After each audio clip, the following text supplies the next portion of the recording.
Mas é exato, é por isso, assim, porque existe um jogo entre o que é instituído e pela via da organização, e essa institucionalização, ela tem uma força contra a individualidade, né? Então, e o gnóstico é aquele que vive essa experiência interior, né? Uma experiência de mistério, então daí que vem a ideia de místico, né? Mas essa vida misteriosa e abraçar esse desconhecido e entender o que é uma vida simbólica, inclusive.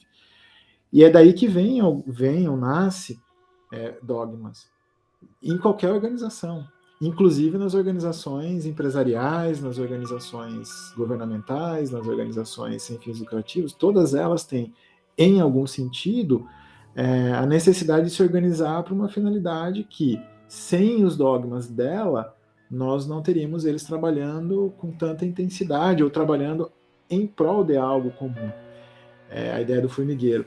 E aí é onde nasce toda essa ideia. Quem é da área empresarial vai entender. Todo mundo fala de cultura organizacional, né? O que é uma cultura organizacional, se não a tentativa de se reunir no entorno de algumas questões, de alguns pilares que tenham essa representatividade da experiência individual.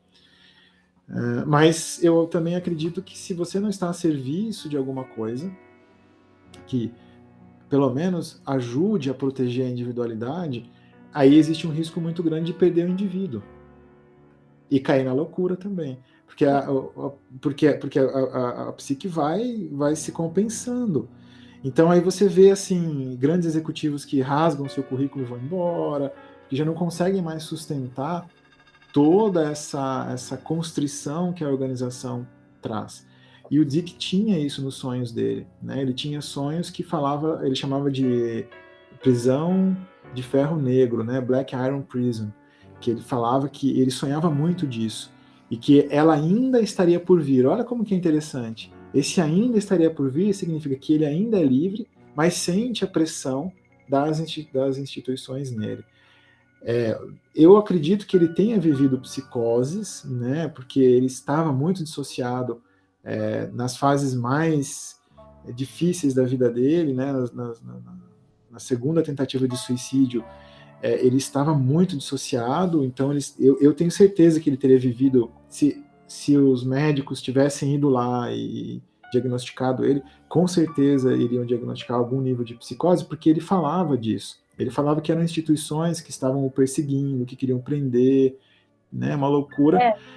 Tem uma fala, né, da patologia mesmo, da esquizofrenia, né, essa mania de perseguição.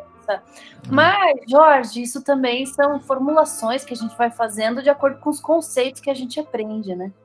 Uhum.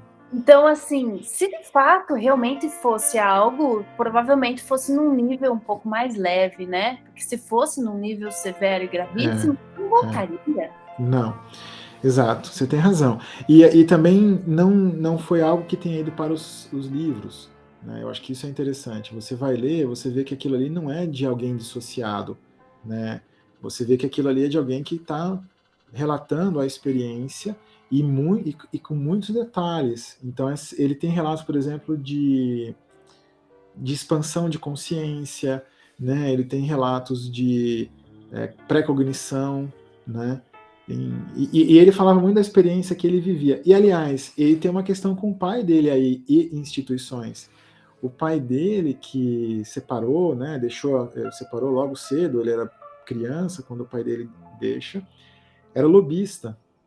Ele tinha perdido o emprego público e trabalhou como lobista para algumas instituições lá nos Estados Unidos, e ele tinha uma raiva do pai até por isso, assim, por ter abandonado, né, por ter deixado a mãe naquelas condições que deixou, que provocou o falecimento da irmã dele, né, e esse problema. E esse problema a questão da mãe ele resolve, mais ou menos, mas ele consegue resolver logo cedo. O problema foi a questão da irmã.